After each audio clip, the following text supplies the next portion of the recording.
आप सभी भाई बहनों का आध्यात्मिक ज्ञानात्मक चैनल की संध्या बेला ज्ञान कक्षा में एक बार फिर स्वागत है। आज की चर्चा का विषय है सत्संग। देखिए, सत्संग पे हमारी प्रतिदिन ही चर्चा होती है। सत्संग का अभिप्राय देखिए कोई एक वृद्धावस्था की उस स्थिति विशेष से नहीं जब हम पूजा पाठ आरंभ कर देते हैं या किसी पंडाल में जाके हम कोई गुरु के प्रवचनों को सुनते हैं। सत्संग का अभिप्राय देखिए उस सतोगुण का संग से है। सतोगुण का संग का अभिप्राय प्रकृति के देखिए तीन गुण हैं, तमोगुण, रजोगुण और सतोगुण। इन तीन गुणों में सतोगुण को ज्ञान का प्रतीक कहा गया है, क्योंकि शास्त्रों में बार बार कहा गया है कि तमोगुण से 10 गुना अच्छा रजोगुण है, रजोगुण से 10 गुना अच्छा सतोगुण है। और इसी बात को आगे बढ़ाते हुए हमने देखिए परमात्मा को विशुद्ध सतोगुणी सत्ता से जोड़ा है, आत्मा को भी हम विशुद्ध सतोगुणी सत्ता से जोड़ते हैं, क्योंकि आत्मा एक साधारण चेतन तत्व है, ज्ञान स्वरूप कहा जाता है, जबकि परमात्मा परम चेतन है। परम चेतन एक सत्ता होती है, जबकि हम आत्मा तो देखिए कितने ही अनंत हैं, भले ही संख्या में निश्चित है, क्योंकि ये जन्म मरण से रहित स्थिति है। ऐसे ही परमात्मा को अनंत स्वरूप कहा जाता है, क्योंकि वो परम सत्ता है। और जब तक मनुष्य देखिए सत्संग नहीं करता, क्योंकि सत्संग करने से ही आपके हमारी एक सात्विक स्थिति मजबूत होती है। और जब तक हमारी मन के भीतर ही यानी कि कारण शरीर में ही जब तक आपकी हमारी सात्विक स्थिति मजबूत नहीं होती, तब ऐसी स्थिति विशेष में आत्मा के ऊपर जो प्रकृति के जो शेष दो गुण हैं, तमोगुण और रजोगुण, इनका प्रभाव बना रहता है। जिनका प्रभाव का अभिप्राय क्या है कि तमोगुण तो देखिए मल रूपी माना जाता है और रजोगुण को देखिए एक विक्षेप से जोड़ा जाता है। विक्षेप का अभिप्राय एक चंचलता से होता है, क्योंकि आपके हमारे जीवन में देखिए रजोगुण के कारण ही पांच भोग्य विषयों की एक लोलुपता बनी रहती है, आकर्षण बना रहता है, रुझान बना रहता है। इसीलिए तो बार बार ऐसा शास्त्रों में भी कहा गया है कि रजोगुणी मनुष्य का सत्संग बेमन से होता है। बेमन से किया गया सत्संग पर चिंतन संभव ही नहीं है, क्योंकि चिंतन किसने करना है? मन ने, बुद्धि ने। और यदि मन ने श्रद्धापूर्वक सत्संग किया ही नहीं था, देखिए कानों द्वारा सत्संग सुनना एक अलग स्थिति है, आंखों द्वारा सात्विक पुस्तक ग्रंथ को पढ़ना एक अलग स्थिति है। जब जब इन आंखों के साथ या कानों के साथ आपका हमारा मन शामिल नहीं होता, यानी कि स्थूल शरीर की गोलकों के साथ या कर्मेंद्रियों के साथ या ज्ञानेंद्रियों के साथ जब तक मन यानी कि सूक्ष्म शरीर जुड़ता नहीं है, तब तक वो मन के भीतर उसका कोई प्रभाव भी नहीं पड़ता, एक स्वभाव भी नहीं बनता। हालांकि स्वभाव तो देखिए कारण शरीर की स्थिति मानी जाती है। इसीलिए तो बार बार कहा जाता है कि शुभ संस्कार बनाओ। शुभ संस्कार कारण शरीर में बनते हैं, मन बुद्धि में विचार आते हैं। कहाँ से? संस्कारों से। यानी कि कारण शरीर को हमें 100% महत्व देने से ही आपके हमारे कारण शरीर में शुभ संस्कार बनते हैं। जब तक हम कारण शरीर के प्रति सचेत नहीं होते, अब समाज में तो देखिए कितने ही ऐसे मनुष्य हैं जिनको देखिए कारण शरीर का कभी उन्होंने जीवन में नाम ही नहीं सुना, जबकि स्थूल शरीर के स्तर पर आपको में देखिए कितने ही रोग होते हैं। तो इसके पीछे का एक कारण होता है। सभी मनुष्य पढ़े लिखे हैं, उनको कार्य और कारण का एक संबंध मालूम है, क्योंकि डॉक्टर लोग भी ये देखिए जितने भी निरीक्षण करवाते हैं आपके हमारे ब्लड का या और भी कई तरह के निरीक्षण जो होते हैं, वो उससे क्या नतीजे पे पहुंचते हैं? वो उसके कारण को ढूंढते हैं। ठीक इसी तरह देखिए शास्त्रों में पहले से ही सभी स्थितियों के कारण बताए गए हैं कि इस कारण से आपका यहाँ यहाँ अधोगति होती है, इस कारण से बचो। कर्मफल सिद्धांत में भी विभिन्न स्थितियों का वर्णन है कि इन इन कर्मों को आप कर सकते हो, इन इन कर्मों को आप करोगे तो आपको ये सुख मिलेंगे, इन इन कर्मों को आप निषेध कर्मों को करोगे तो भविष्य में आपको दुख मिलेंगे। ठीक इसी तरह यातायात के नियम बने हुए हैं। ये देखिए विभिन्न स्थितियां आप और हम विभिन्न अपने वीडियो में चर्चा करते रहते हैं। अब यातायात के नियमों को जब जब हम उल्लंघन करते हैं, तो इसका अभिप्राय क्या है कि हमने निषेध कर्म किया, जिसके फलस्वरूप आपको हमारे चालान कटते हैं, धनराशि देनी पड़ती है, या कुछ बहुत ही निषेध भयानक कर्म हो जाता है तो फिर हमें जेल में भी डाल दिया जाता है। ये सभी स्थितियां आपके हमारे जीवन में प्रतिदिन एक जीवन का हिस्सा है। लेकिन मनुष्य इन पर कभी विचार नहीं करता। इसलिए तो मैंने देखिए सत्संग शब्द से एक दो रास्ते दिखाए हैं। दो रास्ते को अभिप्राय मैंने उसी सत्संग शब्द से एक दो अलग अलग स्थितियां दिखाई हैं। दाएं हाथ में मैंने एक स्वभाव का एक सफेद रंग से अक्षर लिखा है, और बाएं हाथ में मैंने एक शब्द क्या लिखा है, प्रभाव। प्रभाव में मैंने देखिए प्रा शब्द को तो एक काले रंग से दर्शाया है। काले रंग का दर्शाने का अभिप्राय देखिए ये तमोगुण से होता है, जबकि भाव शब्द को और स्वभाव शब्द को और सत्संग शब्द को तो हमने सफेद रंग से दर्शाया। ये सफेद रंग का अभिप्राय देखिए ज्ञान से लिया जाता है, सत्वगुण से लिया जाता है, परमात्मा से, आत्मा से जोड़ा जाता है। इन सभी स्थितियों पर अक्सर हम देखिए प्रतिदिन ही ब्रह्म मुहूर्त उपदेश कक्षा में या शाम को संध्या बेला ज्ञान कक्षा में चर्चाएं करते आए। आज की चर्चा का केवल इतना ही प्रभाव है कि मनुष्य देखिए सत्संग करता हुआ दिखाई तो देता है, जिसका एक प्रभाव पड़ता है। प्रभाव का अभिप्राय क्या है? अब जैसे देखिए हम जल को अग्नि के ऊपर रखते हैं चाय बनाने के लिए, रोटी बनाते हैं तो हम गैस जलाते हैं, तवे को ऊपर रखते हैं। किस लिए? कि रोटी सिके, पके। पके किस लिए? उसको अग्नि का संग चाहिए।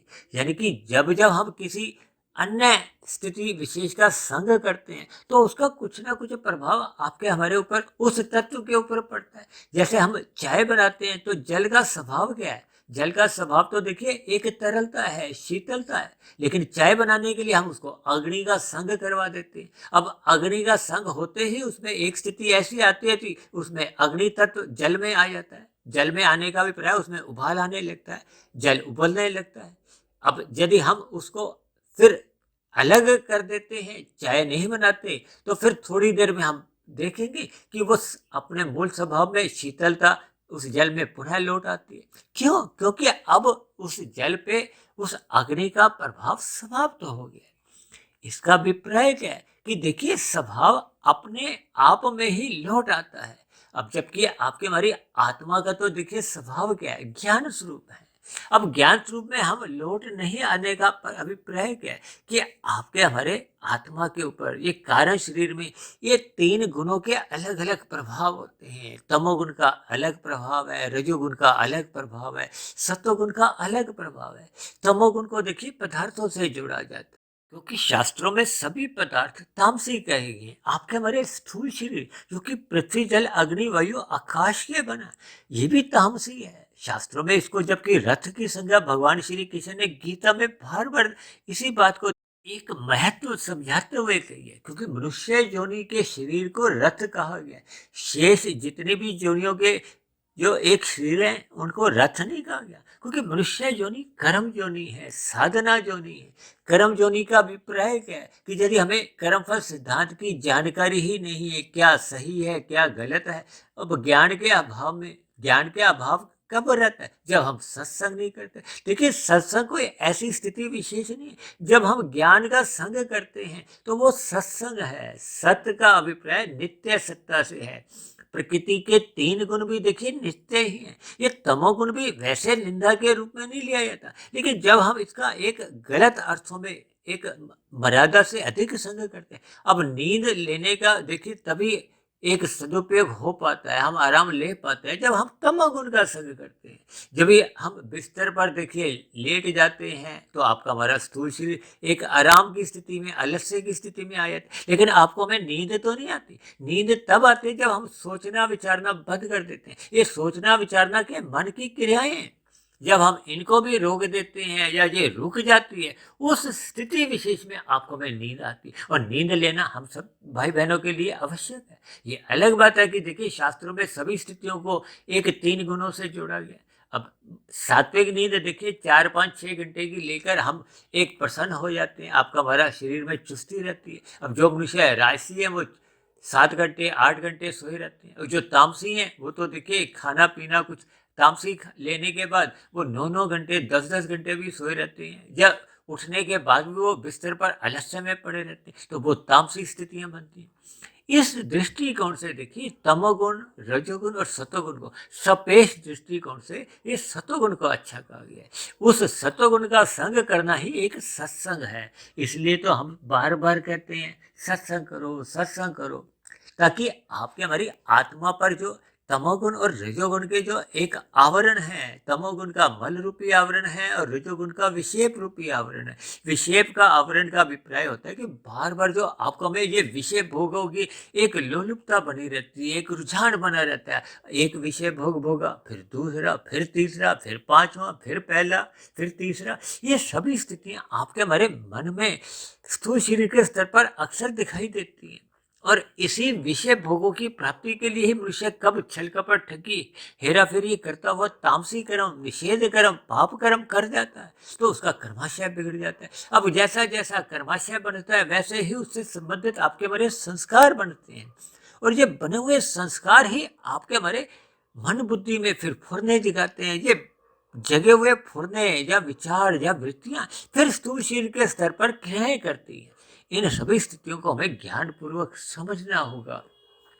आज राशि मनुष्य देखिए बेमन से सत्संग करता है, तो उसके जीवन में ये जो सत्संग का जो एक स्वभाव है या उसकी जो ज्ञान की स्थिति है, वो आपके हमारे स्वभाव को बदल नहीं पाती, लेकिन उसका कुछ प्रभाव पड़ता है। अब प्रभाव में मैंने प्रा देखिए काले रंग से इसीलिए दर्शाया क्योंकि ये प्रा का अभिप्राय देखिए तमोगुण से भी आप ले सकते हो, रजोगुण से भी ले सकते हो।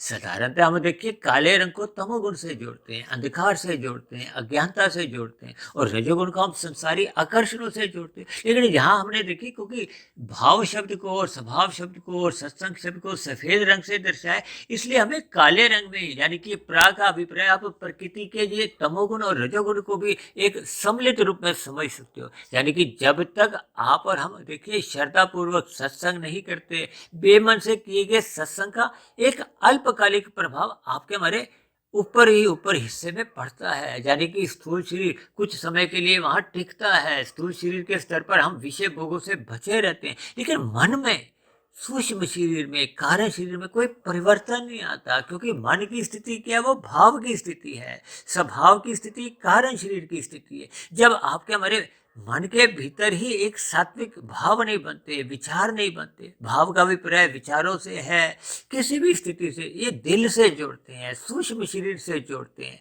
हृदय की स्थितियों को दर्शाते हैं। कभी कभी आप सुनोगे ना कि उस स्थिति विशेष में कोई श्रद्धांजलि सभा थी, तो वहां लोग अपनी भावपूर्ण एक श्रद्धा के भाव रखते हैं, श्रद्धांजलि देते हैं। ये सभी स्थितियों की हमें देखिए भावार्थ समझने होंगे। ये भाव शब्द से ही देखिए भावार्थ आता है, स्वभाव आता है। स्वभाव का अभिप्राय क्या है कि स्वयं आत्मा के लिए कहा जाता है, यानी कि आपकी हमारी आत्मा क्या है, वो तो पहले से ही ज्ञान स्वरूप है। यदि ये तमोगुण और रजोगुण ये इनकी कैद से यदि हम आत्मा को मुक्त कर देते हैं, कैद क्या है, ये कारण शरीर के एक बने हुए जो तामसी और राजसी स्वभाव की है। क्योंकि आपके हमारे कारण शरीर में देखिए बुरे संस्कार अधिक बने होते हैं। अक्सर मैं तो बार बार इस बात को कहता रहता हूँ कि कलयुग में अधिकांश आत्माएं नीचे की योनियों में से उन्नति करते करते मनुष्य योनि में आती हैं। तो अब ऐसी स्थिति विशेष में उनके कारण शरीर में देखिए तमोगुण या रजोगुण के ही बुरे संस्कार बने होते हैं। हालांकि देखिए रजोगुण को प्रत्यक्ष रूप से बुरा नहीं कहा जाता, लेकिन ये देखिए रजोगुण अप्रत्यक्ष रूप से हमें संसार में ही उलझाता है, परमात्मा में ये हमें टिकने नहीं देता। इसलिए हम उस भाव को देखिए तमोगुण से भी जोड़ देते हैं, बुराई से भी जोड़ देते हैं। और हम तो अक्सर बार बार कहते हैं कि तमोगुण का संग प्रत्यक्ष रूप से कुसंग है और रजोगुण का संग अप्रत्यक्ष रूप से कुसंग ही है। क्योंकि जब जब आपका मतलब रजोगुण बिगड़ता है, यहाँ रजोगुण का अभिप्राय बिगड़े हुए रजोगुण से। अन्यथा देखिए योगी की भी साधक की भी स्थूल शरीर की आवश्यकताएं तो होती हैं, स्थूल शरीर की आवश्यकताओं की पूर्ति तो हमें आपको करनी होती है, उसके लिए पुरुषार्थ भी करना होता है, लेकिन वो हम आवश्यकता अनुसार करते हैं। जब जब हम उनका रस बुद्धि से सेवन करते हैं तो फिर वो रजोगुण बिगड़ना कहा जाता है। रजोगुण बिगड़ने से मनुष्य तमोगुण में गिर जाता है। एक तमोगुण में गिरने से या रजोगुण की ये अमर्यादित स्थितियां ये आपके मेरे कारण शरीर में स्वभाव को बिगाड़ती हैं। बिगाड़ने का अभिप्राय क्या है कि जब मनुष्य नीचे की योनियों में जाता है तो उसके पाप कर्मों का कर्माशय बिगड़ चुका होता है। जब कर्मों का कर्माशय बिगड़ा होता है तो फिर बुरे संस्कार बने होते हैं, और नीचे की योनियों में देखिए वो पाप कर्मों का क्षय होते होते जब वो पुण्य कर्मों की बराबरी में आते हैं तो उसको मनुष्य योनि तो मिल गई, लेकिन उसके संस्कारों में नीचे की योनियों में कुछ परिवर्तन नहीं आता। मनुष्य योनि पाकर ही आप और हम अपने बने हुए संस्कारों को शुद्ध कर सकते हैं, बुरे स्वभाव को समाप्त कर सकते हैं। और ये तभी संभव होता है जब हम सत्संग करते हैं। सत्संग को देखिए हमने दो स्थितियों से इसलिए दर्शाया है। एक स्थिति में हमें देखिए प्रभाव में आता है। अब हम शमशान घाट में जाते हैं तो हमें उस शमशान घाट के वातावरण से या स्थितियों से हम प्रभावित होते हैं। हम अपने मिले हुए संसार में या अपने जितने भी हमने भौतिक उन्नति की होती है वो हमें एक बहुत ही गौण नजर आती है। लेकिन जैसे जैसे हम उस वातावरण से बाहर आ जाते हैं, अपनी गाड़ी स्टार्ट की, घर की ओर चले या अपने व्यवसाय की ओर चले, तो फिर धीरे धीरे वहाँ शमशान घाट की जो स्थितियों में आपके हमें मन में थोड़ा परिवर्तन आया था, यानी कि उस शमशान घाट की स्थितियों का जो प्रभाव पड़ा था वो फिर समाप्त होने लगता है। प्रभाव देखिए जल्दी समाप्त हो जाता है, किसी का 4 घंटे में, किसी का 4 दिन में, किसी का 4 महीने में। ये सभी स्थितियों के देखिए हमें भावार्थ समझने होते हैं। जब तक हम देखिए भावार्थ नहीं समझते तो ये हमें देखिए स्वभाव भाव, ये सत्संग की स्थितियाँ या शास्त्रों में जो जो स्थितियाँ बताई गई हैं, तमोगुण, रजोगुण और सतोगुण, आत्मा परमात्मा का जो एक सजातीय संबंध है, इन सभी स्थितियों का जब तक हम ज्ञान पूर्वक चिंतन नहीं करते, मनन नहीं करते, तब तक आपके हमारे स्वभाव में कोई सकारात्मक परिवर्तन नहीं आता। देखिए आपके हमारी आत्मा पहले ही ज्ञान स्वरूप है। जैसे ही उस पर अज्ञानता के पर्दे, ये माया के तमोगुण रजोगुण के पर्दे हट जाते हैं, जैसे आपके हमारे घर में देखिए ट्यूब लगी हुई है, उस पर हम काला कपड़ा डाल देते हैं तो रोशनी रुक जाती है। ठीक इसी तरह ये रजोगुण और तमोगुण आपके हमारे ज्ञान को आवृत करते हैं, परमात्मा से विमुख हो जाते हैं। फिर हम संसार में, प्रकृति में ही इन विषय भोगों को ही सर्वोपरि मानते हैं, उन्हीं विषय भोगों की प्राप्ति के लिए ही पाप कर्म करते हैं। यानी कि कुल मिलाकर मनुष्य का जीवन फिर अधोगति की स्थितियों में, यानी कि तमोगुण रजोगुण की स्थितियों में ही उछल कूद करता रहता है, कभी तमोगुण में, कभी रजोगुण में। जब तक मनुष्य सतोगुण में नहीं जाता और सतोगुण में जाके टिकता नहीं है। ये जो कर्मकांड जितने भी बने हुए हैं ये इसलिए कि मनुष्य रजोगुण से सतोगुण में ज्ञान पूर्वक जाए। लेकिन अक्सर कलयुग में ऐसा देखा जाता है कि हम भय से या लोभ से सतोगुण में जाते हैं, मेहमान बन के जाते हैं, कुछ स्थिति विशेष वहां रुकते हैं, फिर वापस अपने स्वभाव में लौट आते हैं। इन सभी स्थितियों पर हमें विचार करना होगा। अपने सत्संग के प्रभाव को हमें स्वभाव में बदलना होगा, यानी कि हमें रजोगुण और तमोगुण जो हमने काले रंग से दिखाया है उसको हमने हटाना होगा, अपने मूल स्वभाव में लौटना होगा। यानी भाव के आगे हमें स्व शब्द को लगाते हुए अपने मूल स्वभाव में लौटना होगा। हम पहले से ही ज्ञान स्वरूप हैं, तो ज्ञान स्वरूप का अभिप्राय जैसे जैसे हम सत्संग करते हैं, श्रद्धापूर्वक सत्संग करते हैं, फिर उस पर मनन करते हैं, फिर धीरे धीरे कार्य शरीर में वो संस्कार बनने लगते हैं। क्योंकि श्रद्धापूर्वक सत्संग करना 1% की सफलता है, फिर जब हम उस पर मनन करते हैं तो वो 10% की सफलता है। अब 10 से 100% की सफलता, यानी कि स्वभाव बनाने की स्थिति में देखिए 4 महीने, 6 महीने, 1 साल, 10 साल, 20 साल, पूरा जन्म भी छोटा पड़ जाता है। इन सभी स्थितियों पर हमें विचार करना होगा। अपने स्वभाव में निरंतर हमें सकारात्मक परिवर्तन लाने होंगे, यानी कि हमें ब्रह्म मुहूर्त में उठना होगा। जब सतोगुण की एक शुद्धतम स्थितियां होती हैं, परमात्मा से अपने एक सजातीय संबंध का पहचानना होगा, तभी हम परमात्मा यानी कि उस आनंद स्वरूप सत्ता यानी कि सच्चिदानंद से जुड़ सकते हैं। जब जब हम परमात्मा की ओर सम्मुख होते हैं तो आपका हमारा ज्ञान आवृत नहीं होता, क्योंकि परमात्मा तो आनंद स्वरूप है। आनंद में ज्ञान पहले ही बना रहता है और ज्ञान सदा नित्य रहता है। और जब जब हम प्रकृति के विषय भोगों की ओर सम्मुख होते हैं तो प्रकृति तो देखिए जड़ है। अब जड़ में भी जब हम तमोगुण और रजोगुण से जुड़ जाते हैं, क्योंकि सारा संसार तो देखिए राजसी है, रजोगुणी है। जब हम रजोगुण से जुड़ने लगते हैं तो आपका हमारा ज्ञान धुंधला स्थिति में होता है, और रजोगुण से कम मनुष्य तमोगुण में गिरकर पाप कर्म करने लगता है तो मनुष्य का वो धुंधली ज्ञान भी वो अज्ञानता में बदल जाता है। जैसे धुंध में हमें देखिए अधिक दूरी का नजर नहीं आता, इसलिए तो परमात्मा आपको हमें रजोगुण की स्थितियों में कोई प्रत्यक्ष रूप से परमात्मा का बोध नहीं होता, क्योंकि वो दूर है। सत्वगुण 100 की स्थिति है, रजोगुण 10 की स्थिति है और विशुद्ध सत्वगुण 1000 की स्थिति है। ये भावार्थ रूप में हमें समझना होगा। अपने मिले हुए जीवन में परमात्मा से हमें सम्मुखता बनाने के लिए श्रद्धापूर्वक सत्संग करना होगा।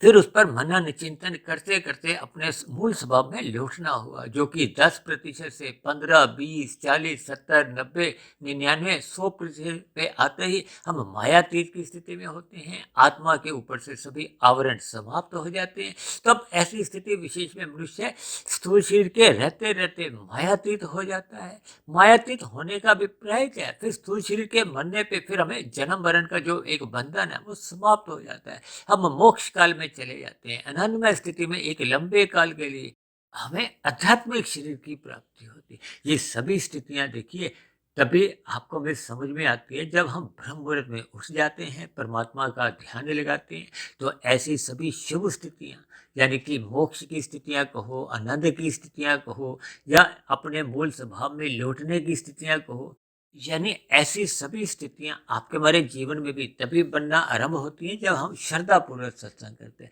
यानी कि सत्संग के नीचे जो मैंने दाएं हाथ पे एक स्वभाव शब्द को जोड़ा है, यानी कि हमें अपने मूल स्वभाव में लौटना होगा और मिले हुए जीवन में अपने जीवन को सफल करते हुए, अपने जीवन को सार्थक करते हुए परमात्मा को पाना होगा। तो ऐसी सभी शुभ स्थितियां आप सभी भाई बहनों के जीवन में भी जल्द से जल्द बनने लगे। इन्हीं शुभकामनाओं के साथ आज की चर्चा विशेष को अब हम यही विश्राम देते हैं।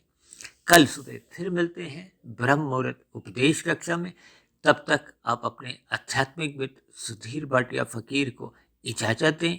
आप सभी भाई बहनों को बहुत बहुत शुभ रात्रि, और सुबह ब्रह्म मुहूर्त में उठने के लिए आप सभी भाई बहनों को मेरी ओर से बहुत बहुत शुभकामनाएं। चर्चा विशेष को सुनने के लिए आप सभी भाई बहनों का बहुत बहुत धन्यवाद।